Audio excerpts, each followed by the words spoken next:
We have more pyro than a 70s Kiss concert. I remember telling anybody that would listen when I was 6 years old, I'm going to play music for a living. I played bass with Billy Ray Cyrus for like 10 years. The stories I could tell of playing Some Gave All with veterans who got their legs blown off from IEDs in Iraq. That album, we got courted by Gene Simmons of Kiss. It was in a AC/DC tribute band that toured for about 7 years. The idea is to take us to the extreme next level. Fargo and Hairball are like chocolate and peanut butter, man. We just go together, you know? The greatest tribute band in the history of the planet. The hair metal guru from Warren to Crew. The hair metal guru. Never forget Charlie too. Hey, welcome to the show. We have a special guest on the channel today. His name is Dave Moody. He is a former bass player for, I shit you not, Billy Ray Cyrus, and is now a vocalist in the greatest tribute band in the history of the planet. And I'm not just saying that because he's here. He's a member of Hairball. Dave Moody, welcome to the show. Thank you for having me. I'm glad to be here. And again, thank you for your service to our country. Oh, man. I was just introduce myself before we hit the old record button. And so I told him a little. So anyway, thank you. And I was going to get into this, but I know that Hairball, every night at your concerts, Happy plays the Star Spangled Banner and kind of a salute to the troops. So anyway, that means a lot to me. So thank you. That's great. So, hey, before we get into it, this is actually really funny. So, I have seen Hairball a bunch of times from right when you guys started in 2000, and but I didn't know a lot about you. So I went and did a little bit of research and was looking up the webpage and looked at some of your former interviews. And now when you pop on here, you are living in Steeler country. I am a diehard Steelers fan. Oh, you're a good man. You're a good man. My son's name is Steel Ryder Bryant, Steel R. And, Okay. and my house is sometimes called a tribute to Kiss, and your bio says that you're just a major Kiss fan. And I mean, obviously, I kind of expected that, but I'm going to show you a couple things. So I frame, like, my house is like a tribute to Kiss and music, but this is the sporting news from Super Bowl 14. 1979 against Jack Youngblood. 1979. Yeah. I'll just show you a couple more. Franco Harris back in 1976. Yeah. Anyway, my house is full of stuff like this, so I love this the Steelers tribute. And I'll just show you one other thing. So I love vintage rock music stuff. This is from Rolling Stone magazine from 1974 for the first Kiss album. So the first appearance of Kiss in Rolling Stone. Anyway, thought I'd show you that. And they've been shitting on them ever since. Exactly. So, hey, so it's the 25th anniversary of Hairball, and you guys are actually playing Fargo, where I am at July 9th. So I want to get into all that, but I'd like to kind of give the viewers a sense of your history of what led you to being a part of. And like I said, and I'm not just saying this, I saw Hairball grow from like a small club band in 2000 and kind of being like, wow, that's really interesting. That's a great idea. And now you guys are maybe more bombastic than Kiss.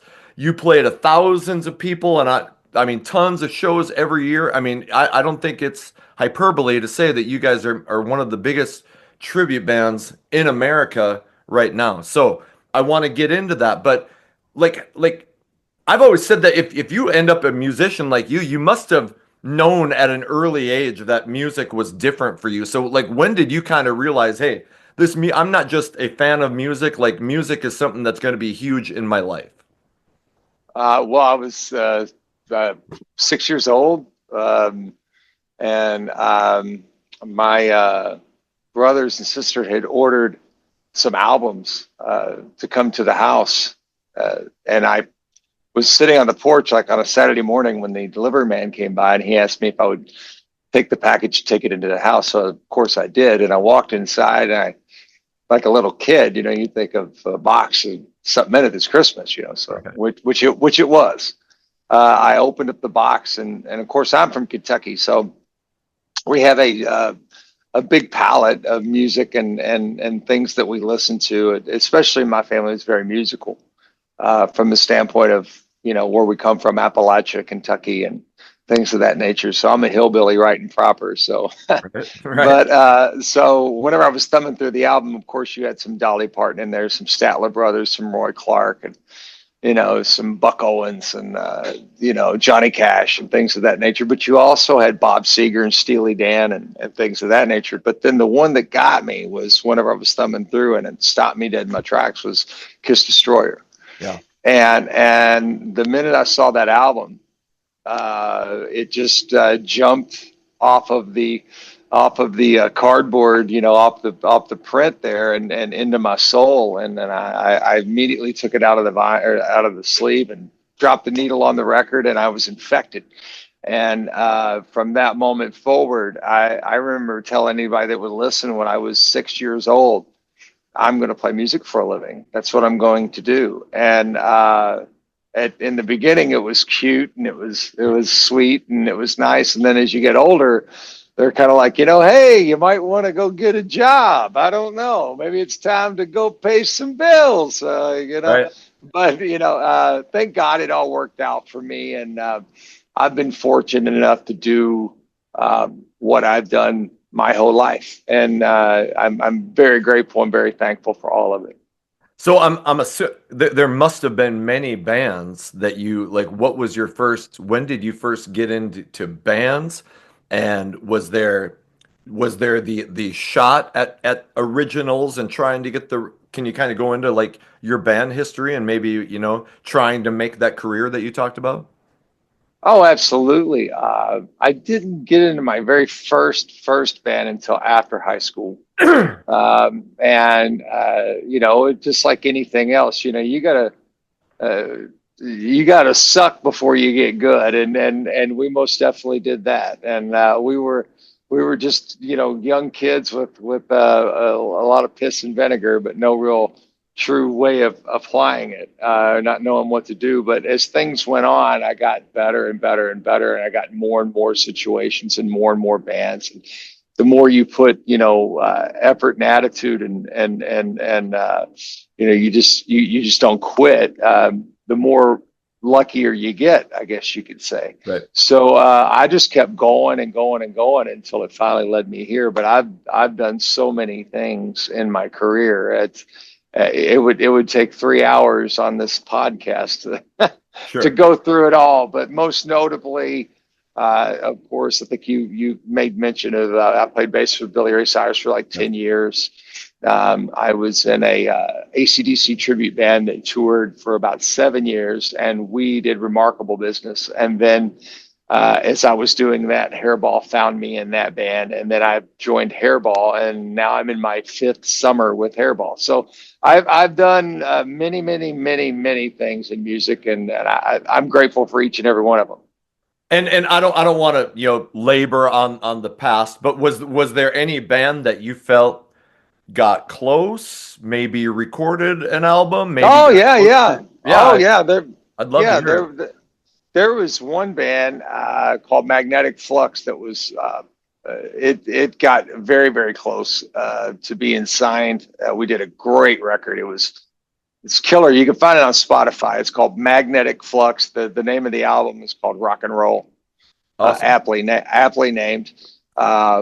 But that album, we got courted by Gene Simmons of Kiss, and he actually brought us in for a couple meetings, and that was interesting. And the long and short of that was that he told us that we were too old and too tall, and I was like, man, come on, But no, that's his prerogative on those things. It's his money. He spends it where he wants. But he loved the album and he loved the material, and it just, we weren't what he was looking for from an image standpoint. Sure. Was this late 80s Simmons Records time frame? No, this was during the reboot into 2000s. Okay. That he rebooted Simmons Records, and Sure.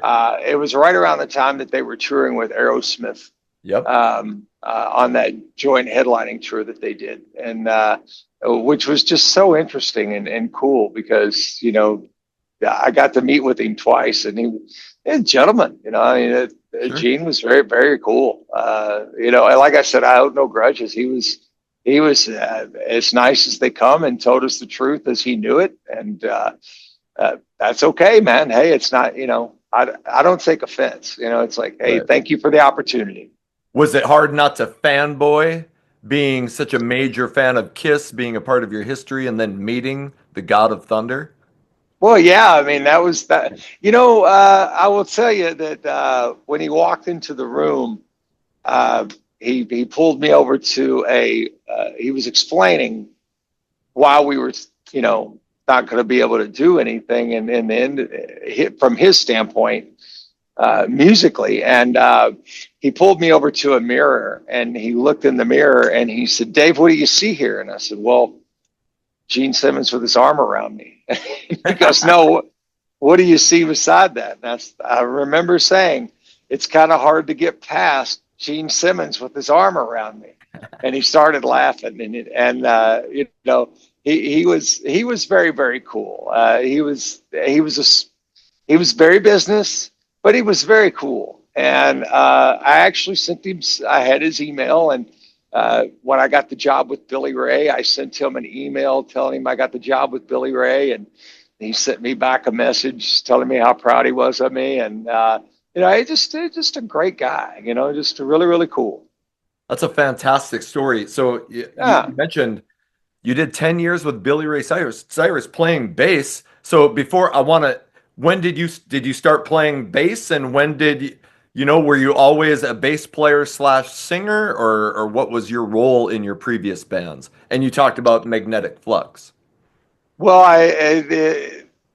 back in the day, in the '80s, guitar players for a dime a dozen. Yeah. You could throw a rock and hit one, but nobody played bass. So I was like, well, that's the quickest way into a band is to play bass. So I started there, and I took to it. I really enjoy.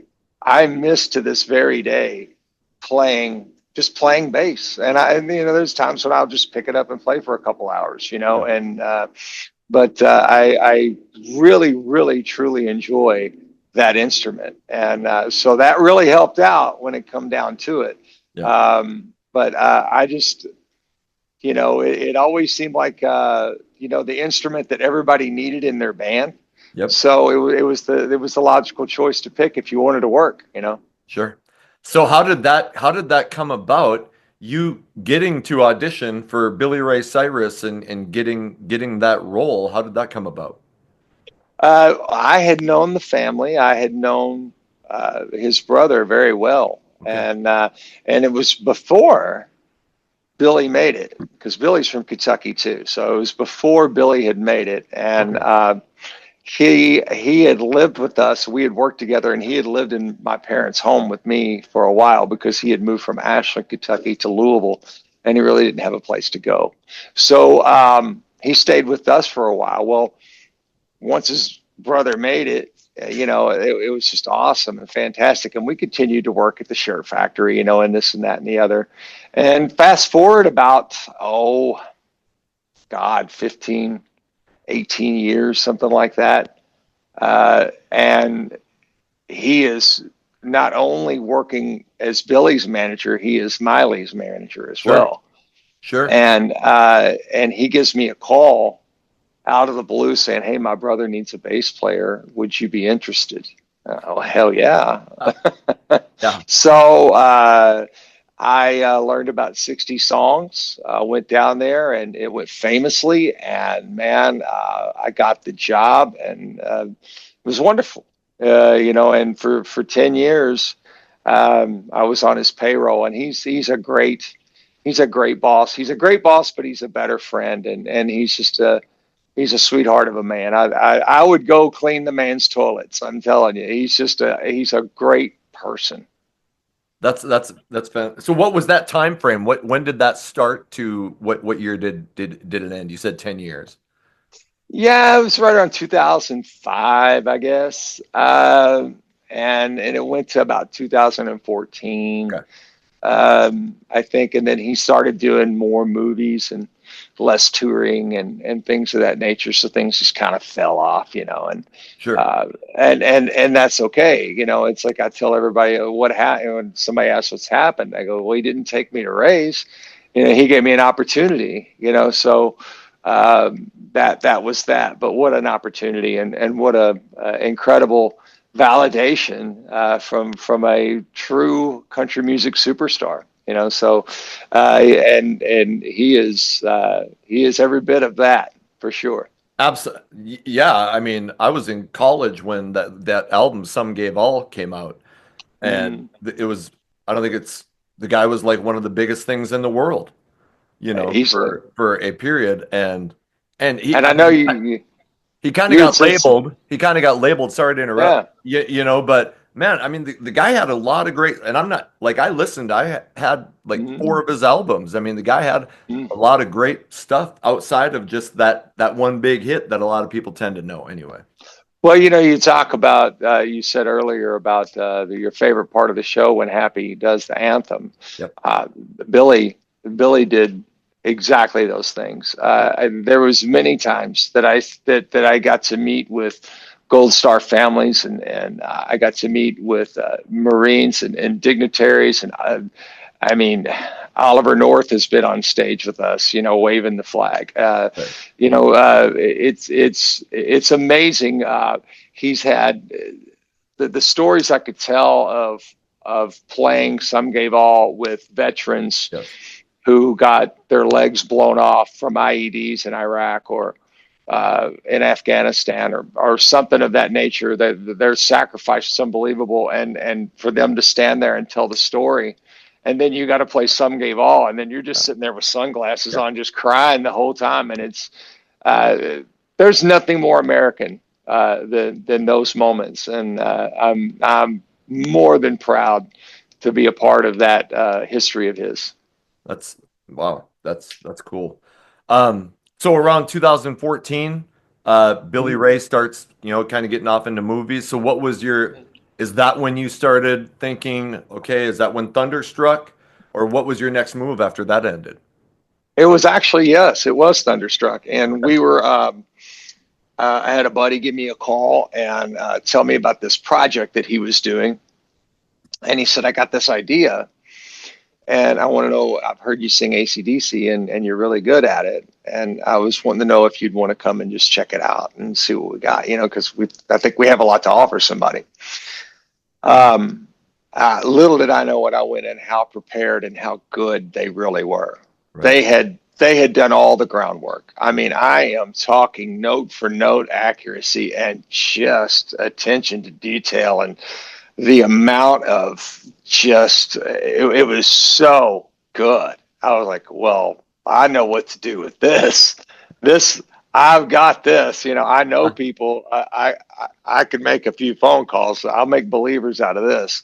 Sure. And it took about 9 months, and we were selling out House of Blues, and we were selling out theaters across the country and doing big festivals, and it was just an amazing amount of success that the band had due to the love of AC/DC, for one. I mean, it's just world renowned, and just the love of the band.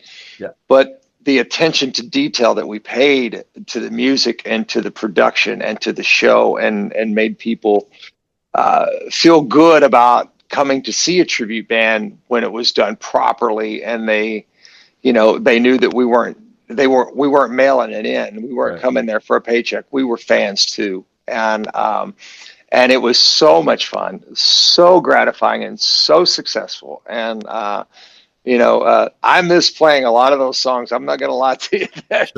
We did them all too, man. Sure. We could do 80 songs at the drop of a hat. It was just so rehearsed and so ready to go.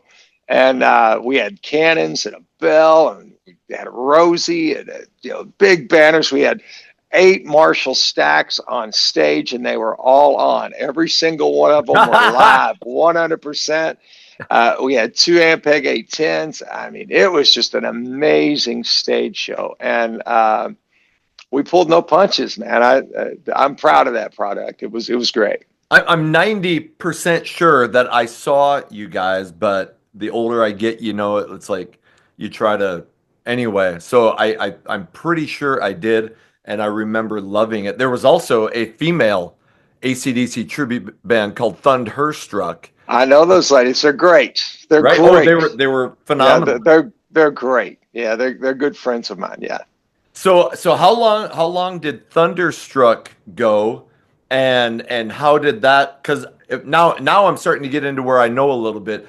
Because I think you jumped, yeah, and you kind of said you jumped from Thunderstruck to Hairball. Hairball kind of scouted you out. I know that they had a Mhm. singer that left, and I think it was in 2021 that you joined. So how did that transition from Thunderstruck to Hairball happen? Well, I like to tell people I was minding my own business, not bothering anybody, just screaming ACDC and having a big time when I got a phone call from our big toe, Mike Finling, and he told me about what was going on with the band and that their raspy voice singer had left, and they needed somebody to fill it in, and then my name had been brought up by several people, and that I was the guy that they needed to get, which was very flattering. Sure. And I got to talking with Mike, and we booked a flight. I flew up to Minneapolis, and we had a meeting, if you will, and it just went great. And we had a lot of the same ideas and things of that nature. The thing that was the hardest for me was, leaving my band in the lurch Yeah. and putting them in a bad spot. So we made sure that everybody landed safely. There was a singer that came in and took my spot and made sure that the guys didn't miss any work, and they were in a good spot, and I landed well, and they landed well, and so the rest of it is history. I mean, it was like 2021 when that happened. Yeah. And, so I'm just finishing up my fourth season. I'm going into my fifth summer, and it's amazing.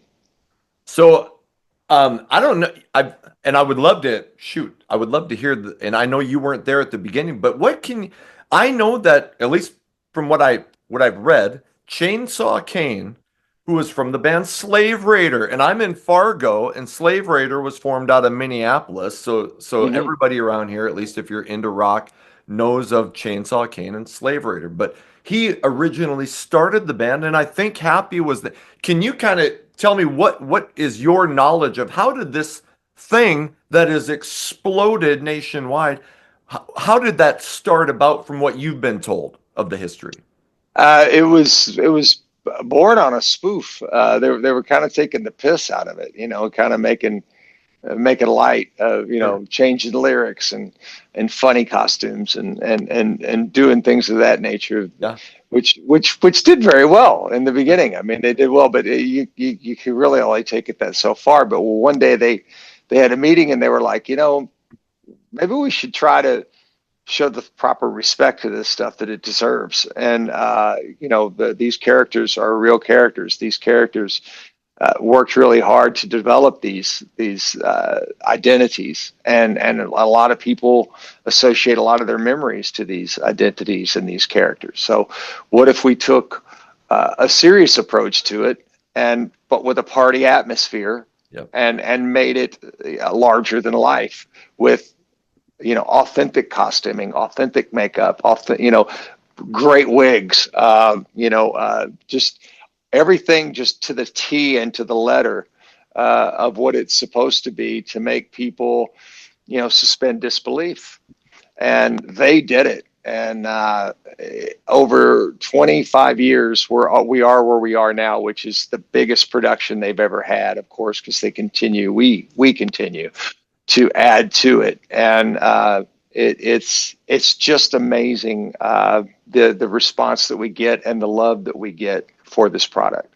What is Chainsaw's involvement? I know because that guy has been like he's been a manager. He's done so many different things besides playing in Slave Raider. What is his involvement now with Hairball?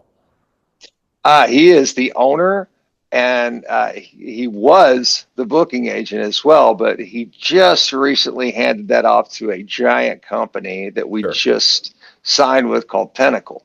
Okay. And that's the idea is to take us to the extreme next level, which could be international touring and things of that nature. So that's what we're looking at doing. And Shane has got us to this point with his direction and his leadership. And man, that's to be commended, because what they have built between Happy and himself has just been a monster. And it's amazing. I tell them all the time how proud they should be of what they built, because it's an amazing product. So besides, so Happy was there. Happy was there at the beginning and is still playing guitar, and that guy doesn't age. Like, what the hell? Now he's the man, and we are so lucky to have somebody like Happy, who is he, like he said, he's a stunt guitar player, and he's just he's one of my best friends in the world. I love him to death, and there's no quitting that guy, and he's the right man for the right time for the right job. So for those who don't know, and I mean, in Fargo, you guys are legends. You got Happy on guitar, you have a drummer, you have a bass player, and then there's three singers that rotate, and you come out not just as you, but the full on. You dress as Gene Simmons. You look it's the full on makeup and everything. You do Dee Snider. You do Tom Kiefer from Cinderella. You have Mhm. other guys. I think his name is Patrick, who was in a band called Butterside, who I'm kind of a fan of. I've started listening to their stuff. Um, who does Axl Rose and some of the higher pitch stuff. So you three rotate. You play Prince, but a lot of what you're dedicated to is 70s and 80s hard rock, and the show has just progressed. So like, you guys put in how much money into like you have screens and pyro? Like, can you tell us a little bit about what goes into making a hairball show?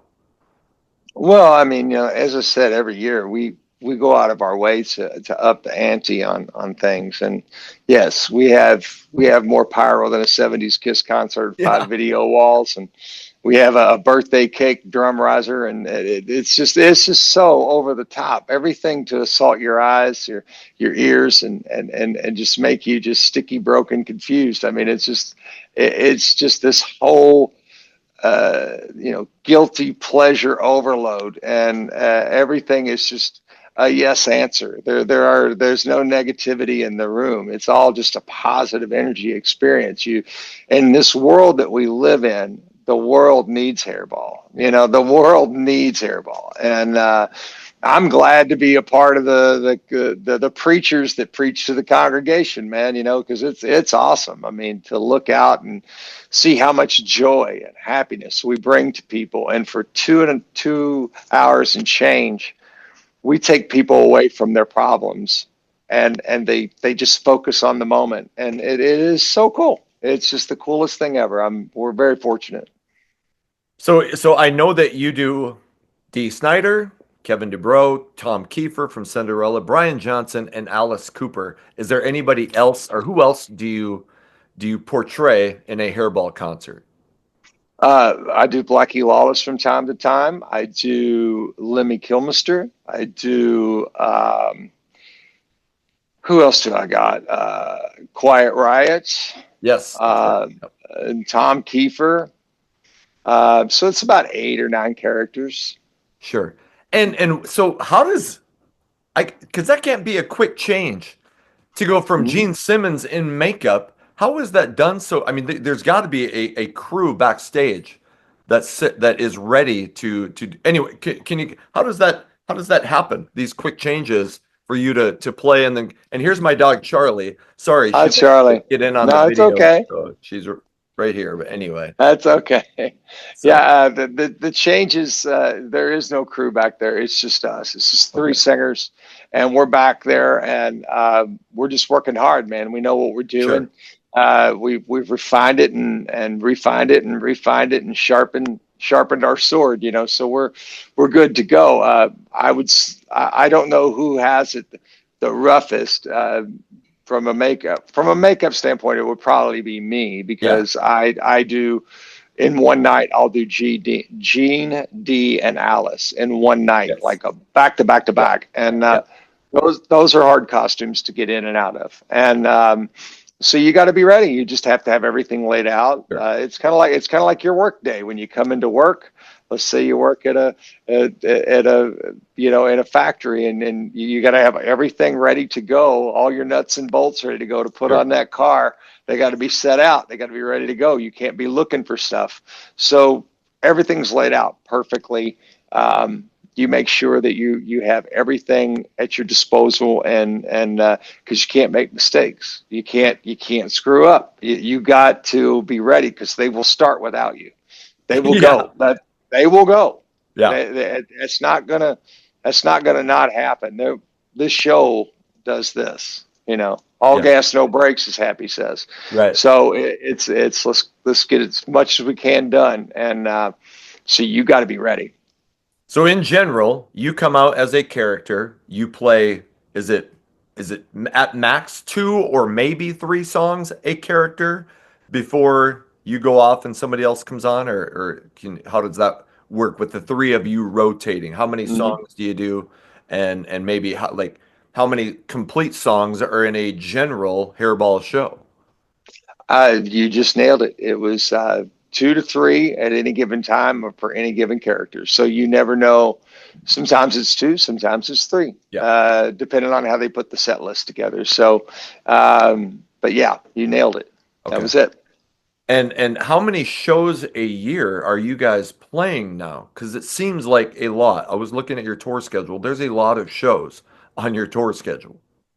About 130 is what we do, and I'm gone about 230 days a year. And so I'm on the road more than I am at home, of course. And so it's a lot, man. It's a lot, and it's not for everybody, but it's for us, Yeah. and that's all that matters. I'm I'm ass- I'm assuming we're close. I'm 52. You don't have to tell me, but I'm assuming we're probably around the same age, in general. How long do you feel like, because you don't have to, are you married? Do you have kids? Mhm. And Yeah, I'm 53. okay, I'm getting ready to turn 54. sure. I feel great. Yeah. I keep myself in shape. I feel like I could do this as long as the old bones keep rolling down the road, and what Right. doesn't keep rolling, I'll fix. So it's I feel great. Uh, I'm just blessed and thankful that this job keeps you young and keeps you responsible and accountable, because you have to be in shape. You have to be ready to go. You can't be an idiot drunk or Right. that's not what this is. A lot of people have the wrong interpretation of what it is, and it's work. It is definitely work. There's no two ways about it. And I challenge anybody of my age group to come on out here and give it a shot. Um, it's a fun job, but it's a job. There's no two ways about it. You just kind of mentioned the partying, and back in the day, Happy Hmm. was known to bring out a bottle of Jägermeister, and which it was all in fun, and it was always Hmm. great. I'm a recovering alcoholic. I got sober in 2004 when I got home from Iraq. Was there ever Good a for point? you. Thank you. Was there ever a point in your career where you saw or were part of, like, hey, maybe you did the rock and roll lifestyle, things started to get out of control? Well, I'm also a recovering alcoholic. I'll be 10 years sober in about a month and a half, and Ah, congrats. which is amazing. But yeah, I mean yeah, rock and roll cliche bullshit. Sure, Yeah, I've definitely been part of that. sure. And you live, you learn, you grow up. you know, and you figure stuff out. I'm just thank God, you know, I mean, God is good, because I couldn't have made it without it. You know, if I would have continued down the path I was going, it wouldn't have been good. So I'm way more useful to people than I ever was, and it's just an amazing life. Right. So I know like you have the three vocalists. Is there and if I understand right, like you guys try to make sure that you don't play the same show. So if you played Fargo once, the next time you try to make sure, hey, the songs are different, so nobody's getting a repeat of what they last saw. Is that correct? That would be correct. You know, now that being said, you know, there's some characters that you got to do. You know, Of there's course. stuff that you have to Yeah. do.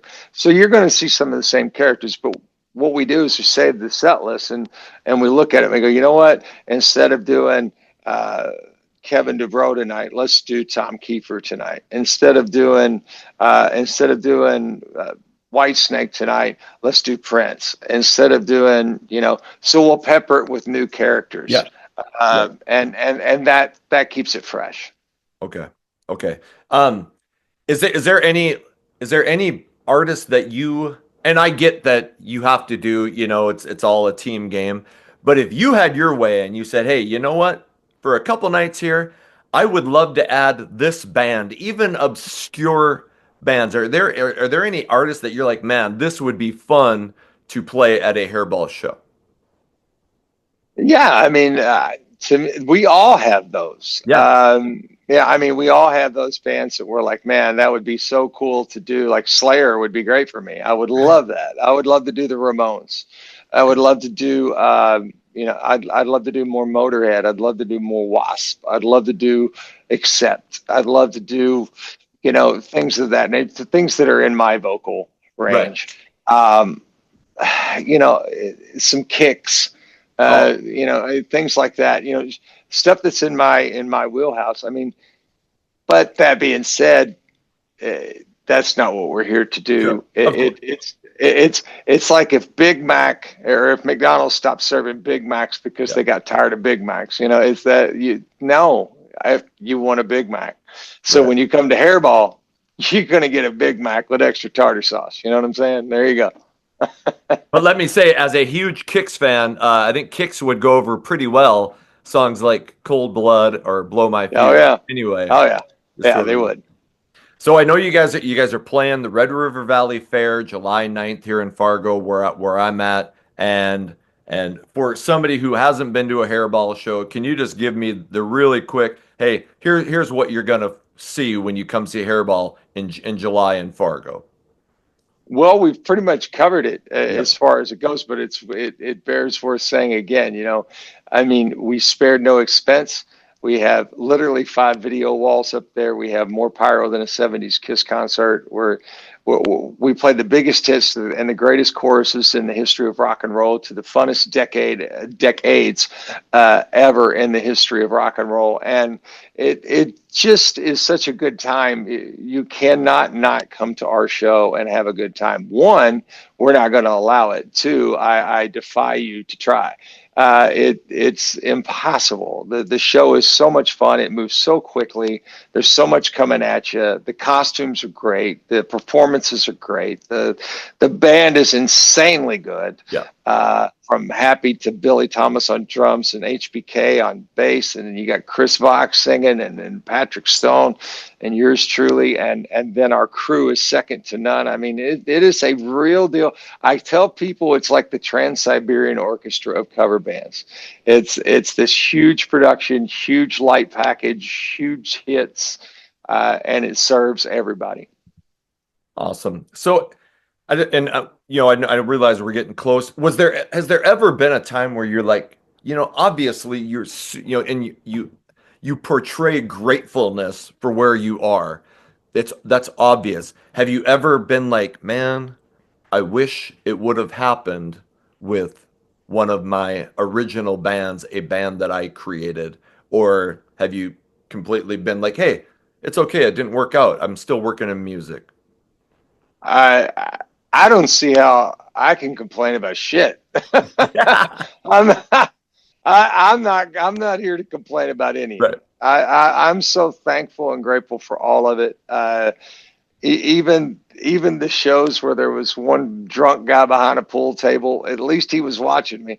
Hey, I think that was me, Yeah, actually. probably right. Yeah, so I'm just thankful for it, and it's a blessing what I do. It's that not everybody gets to do this, and and it's not lost on me. So I treat it with the gratefulness and thankfulness that it deserves. It is a blessing to get to entertain people, and especially on this level. Dave, I've seen Hairball, like I said at the very beginning, and I've probably seen over 20 Hairball shows. It's been remarkable to see how that band has grown and just become this national entity. I'm looking forward to seeing you guys July 9th. Maybe I can run into you somehow and say hi, but you'll be I here in wish you would. Fargo. So that would be fantastic. And your appreciation for the fans and just your positivity about what you're doing is magnetic. It has been an honor to have you on the channel to talk about your career. My pleasure, man. God bless you, and you guys come on out to the show. I mean, Fargo and Hairball are like chocolate and peanut butter, man. We just go together, you know. There's Uh, nothing mystical about it. so sometimes it feels like Hairball has grown out of Fargo. It seems like you've been around here so much, so that's absolutely true. So Dave, thanks again, and continued luck with your career, and really appreciate you coming on. Thank you very much, man.